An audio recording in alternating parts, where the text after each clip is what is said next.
that what we mean by burnout is it's Yes. actually a concept amongst creators of all content creators. Particularly, it's been talked about a lot on the YouTube communities, and what it means is that you spend so much time and effort doing video after video or writing chapters after chapters or whatever it might be, whatever kind of content you're creating consumes you. It takes up so much time of your life, that it literally gets you stressed out. It takes away the fun of doing it. It becomes more of a job than a creative outlet.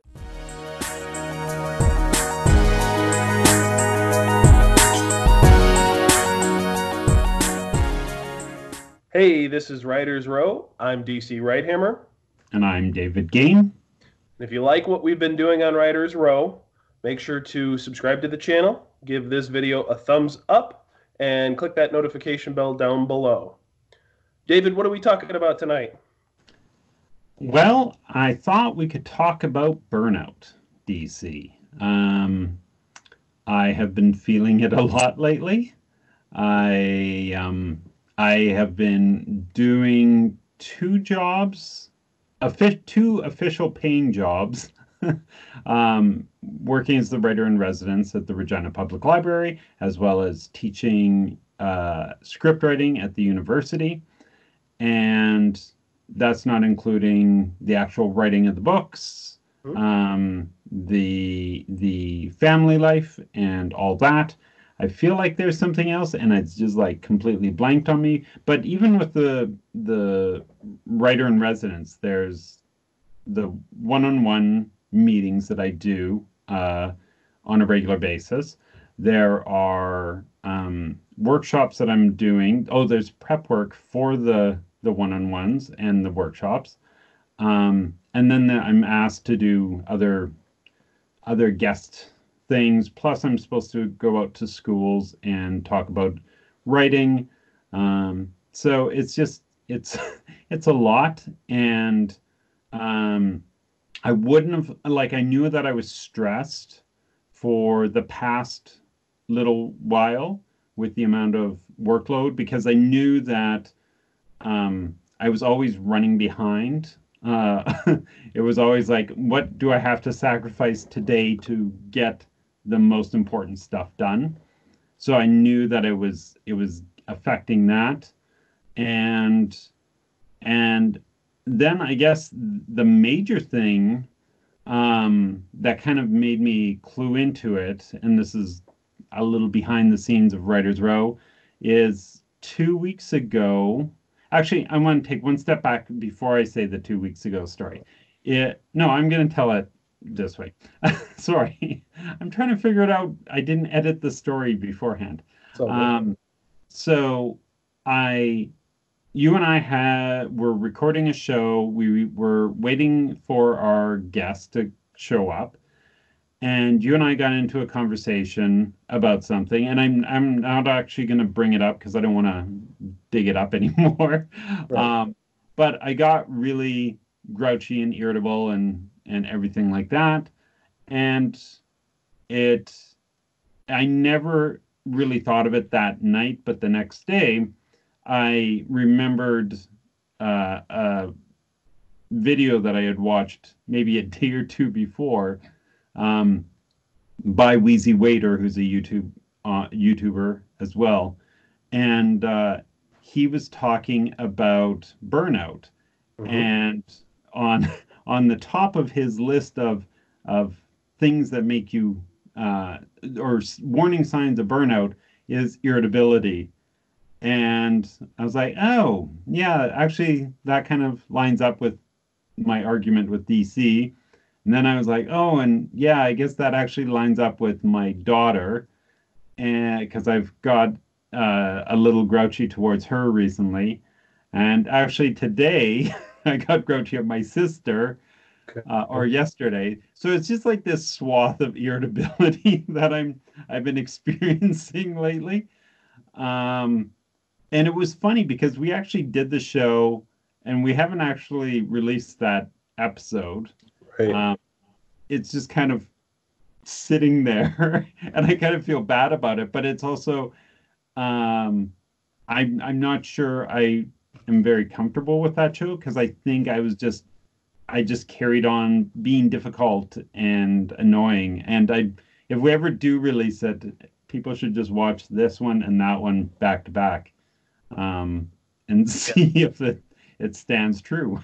Yeah, I have plans for that episode. Nothing big, but I haven't had a chance to dig in either. One thing I wanted to do before we move on any further is just make sure to level set the audience in that what we mean by burnout is it's Yes. actually a concept amongst creators of all kind, content creators. Particularly, it's been talked about a lot in on the YouTube communities. And what it means is that you spend so much time and effort doing video after video or writing chapters after chapters or whatever it might be, whatever kind of content you're creating consumes you. It takes up so much time of your life that it literally gets you stressed out. It takes away the fun of doing it. It becomes more of a job than a creative outlet, and it starts to take a toll on you. And so, what David had talked about just a minute ago is that it manifested for him in irritability, and I think I've heard that as well. When I get to a point where I feel like I'm burning out, my mind stops being interested in whatever I'm being burnt out on. And so I think it's actually fitting that we have this episode. It's actually been over 37 days since we've released an episode. And so it's been over a month. And I think combined with a lot of things I had going on in my personal life, that I really kind of reached a saturation point. Um, Making videos for Writers Row, editing them. I was doing that for most of the time, and just people asking questions and having to keep track of logistics of the show and things like that. And that's not to take anything away from the show. There's nothing inherently wrong with it, but I think as content creators, we have to recognize the limits that we have just across, who we are as people and what our limits are for creative outlets, combining that with our limits of our personal lives, our professional lives, if we have day jobs and things like that we have to prioritize because that brings in usually more money than some of the work that we do. Um, and so that's where I'm at. Over the last probably 6 months, I've actually had a sort of tumultuous personal life, mostly with my day job of trying to work out, figuring out what I want to do and where I want to do it and how I want to do it, and sort of this like um, just working out my personal life. And Writers Row was for a while an escape from that. It gave me an opportunity to do creative work, and that was helpful. But as things got busier, the holidays came. I got closer and closer to switching day jobs. Things just took a turn, and yeah, I got sort of frazzled, and the stress built up, and I just had to step away. Like, and I think we both mutually felt that as our personal lives got busier and busier, the show as a creative outlet became more of another thing to do than something we looked forward to doing. And that is, I think, one of the telltale signs of burnout, is the thing you love to do is more frustrating than anything. I'm looking at actually a quote that I wrote down from the Wheezy Waiter episode, which was, it says, when the reward isn't equal with the effort is a good description of burnout. And I think that can work where it may not be about the money, it may not be about fun or whatever, but whatever your why is for doing whatever it is. And I do want to say, you kind of said it's content creators, but everyone experiences burnout Right. across the board, right? Whatever you're doing, you're doing a lot of work, you're not really feeling any reward from it, whatever that reward is defined as. And and then you just start resenting doing the work is, I think, the biggest danger of it. And then that resentment kind of spreads out to all the other parts of your life because it's Right. like, well, why am I doing this versus that and stuff like that. I think another good thing that kind of helps define that sense of burnout is connecting whatever the reward is to what your big goals are in your life, right?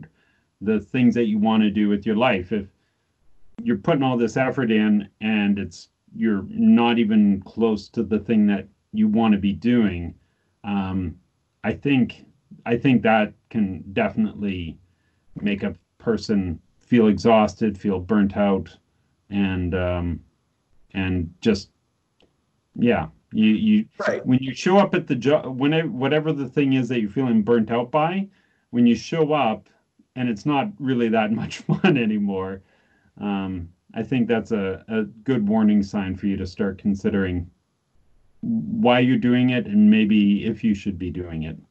Well, and I think on that point, you're not getting what you want out of the activity that you're doing. It's like if you signed up for a gym membership and you went for 2 months and you gained 3 pounds at the end of going for those however long you went, however much time you put into it. And in the end, you're like, well, what the hell? That was pointless.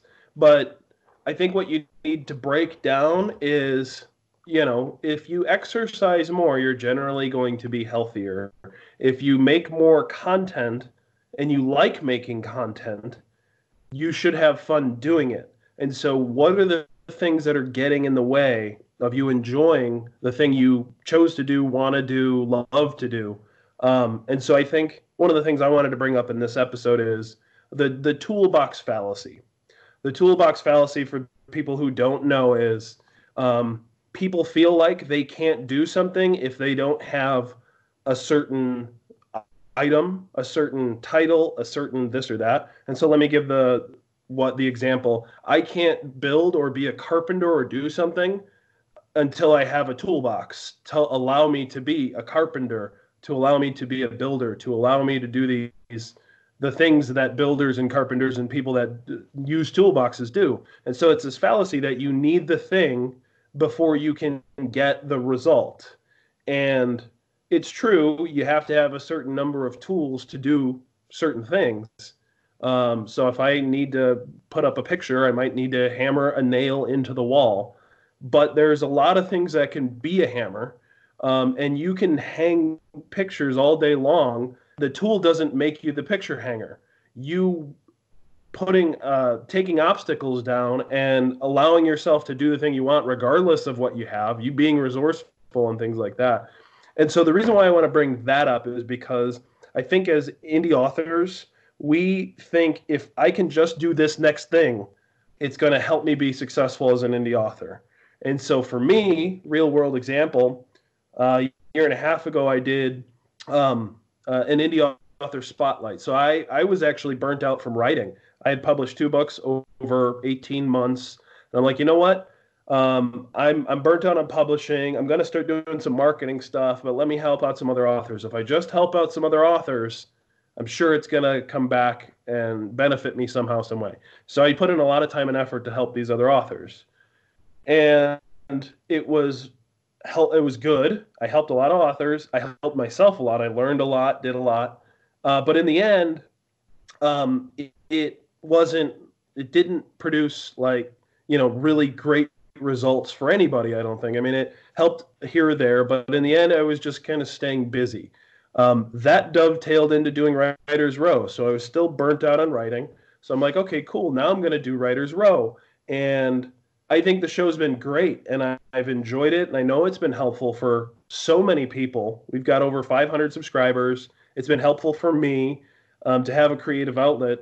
But again, at a certain point, with everything else that we try to juggle, it had become just one more thing to do, and that's frustrating because I know people look forward to the content of this show, and I know that it is helpful for a lot of people.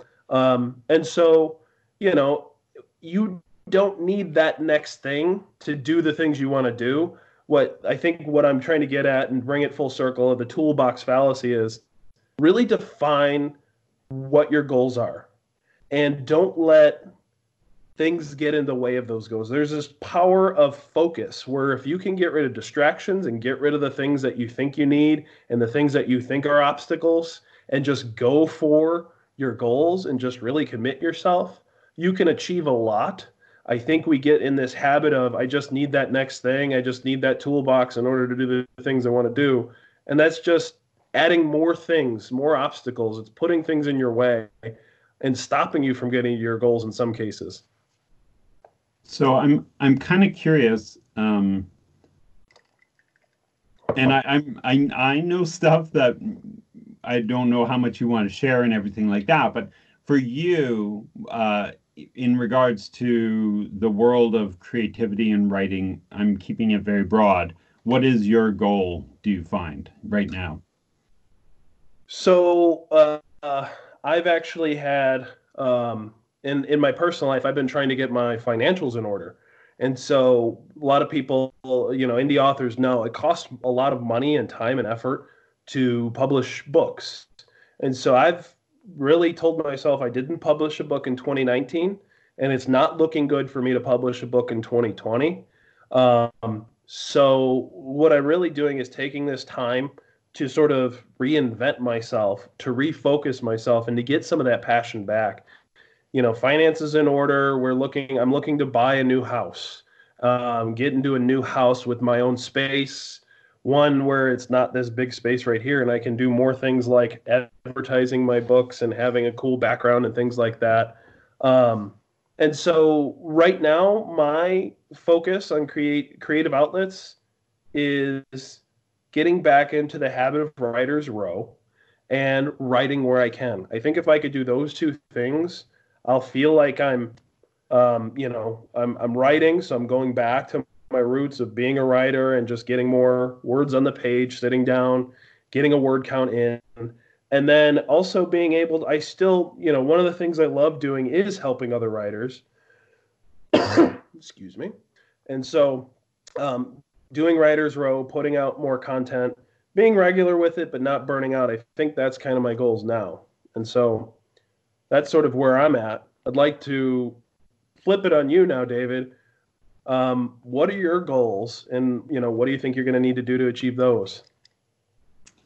Well, we're supposed to get a book out this year, soon, and it's got to be done. So I've been thinking about it. I've wanted to be a writer for a very, very long time, and doing that has been being pushed to the side a lot lately. We were asked to be a part of something coming up, and that was, I think, the moment where I looked at it and said, if I do this, I'm taking away from writing and getting the writing done. And not only just that one book, but at some point I work with a collaborator, a co-writing partner, and her and I have been talking a lot about doing our own projects. So I have to finish this book. We have another one, but in there I want to start doing my own writing. So there's just writing is on the horizon, but it's not getting done. And I've got quite a few commitments already that I'm happy doing. It's a part of the world that I'm a part of, right? Like writer in residence. It's a bit of a longer term commitment still, and teaching is still that commitment. And every time you talk about Writer's Row, you always talk about helping others, and I'm like, but I'm already doing a lot of that Right. sort of thing. Yeah. And then also the one thing that I've been letting slide over the past couple of months is just my health. I like to run. I like to exercise. Mhm. After a day of doing one-on-ones, the next day I'm exhausted. Like it takes me so much just to recover from just being on and present. Hmm. Uh, so yeah. So the I've been really considering what is my path forward to be able to get writing and stuff like that. And you and I already know that what the plan is. I contacted you 2 weeks ago, a week ago. Hmm. It's Yeah, it's been a while. And I had to wait around because you were traveling, then you were sick, and Yep. then we finally got together for a sit down 2 days ago. And yeah, I've decided I'm stepping away from Writer's Row. Um, it's just it's I for me to do what I need to do to be a good keep it as a good partnership. Because you had been editing quite a bit until like the end of last year. I tried a couple of episodes where I edited. I did the thumbnail and stuff like that, and I was feeling good about it. But then I just everything kind of hit the fan on me, and I was like, I don't know how to do it all. Um, and to be a to give you as much as you deserve for this show, I can't do it, and I knew it. Um, and so yeah, I went. It was funny. I went for a nice long walk, and as soon as I thought of it, I was like, "Yep, I know the answer to this," and it was crystal clear. So yeah, I'm stepping away from Writers Row, and it's something you and I have talked about on Yep. and off through the year and a little bit about what the direction is. When we first started this, it was you and I had a Skype call together, and I was enjoying the conversation. I said, DC, this would be great. We should just record this and share it. And really quickly, once we started doing that, and you kind of got comfortable with it, you were like, you had big dreams for it, and Yeah. I was like, I was like, oh man, this is bigger than I wanted it to be, and I always felt bad about that because I always wanted you to have that, but I also knew that I couldn't. Where you were going, I couldn't follow. Yeah. Well, And we had two different goals for the show, I think, yeah, and those finally came to a head after 8 months, and we actually did 50 videos together, by the way. I counted. This would be 51. The one we okay. haven't released yet would be 52, um, and not B-52s. That's a weird reference. Um, right. Anyway, no, I think I'm very happy for you, David. I think that's the thing, that the silver lining in recognizing burnout is that you can finally start to address it. And we as writers, as content creators, as people with busy lives, a lot of cases, we have to have the power of the word no, and the power of giving up. Instead of doing everything at 70%, give up some of those things so you can start to do things at 100% again, and get back your focus, get back your energy and your time, and start doing quality work, because that's ultimately where you're going to be able to push your limits, is when you start to enjoy it and you feel good about the work you're doing. You can start to produce more and more, but once that production starts going down, you feel the stress of all your responsibilities and letting people down and letting yourself down and things like that. You got to be able to step away, you got to be able to prioritize. And so when you came to me and said, I got to step away, it makes 100% sense. I felt that same style of burnout in various ways over the last year and a half, 2 years. I felt it with Writers Row. I think this gives us an opportunity to reflect. It gives us an opportunity to move forward. And you're leaving as the reoccurring, we're co-hosts together. You always have a spot on Writer's Row because you helped build it. And so I look forward to 3 or 5 or 6 or whatever, however many months in the future, bringing you back on, getting an update, seeing where you're at, kind of coming full circle and finding out we've identified burnout, we've looked to do some things to address it, and where are they now? Where are those famous people now? That's what we're going to do the show on There we go. in the future. But by then I'll be so famous I won't have time for it.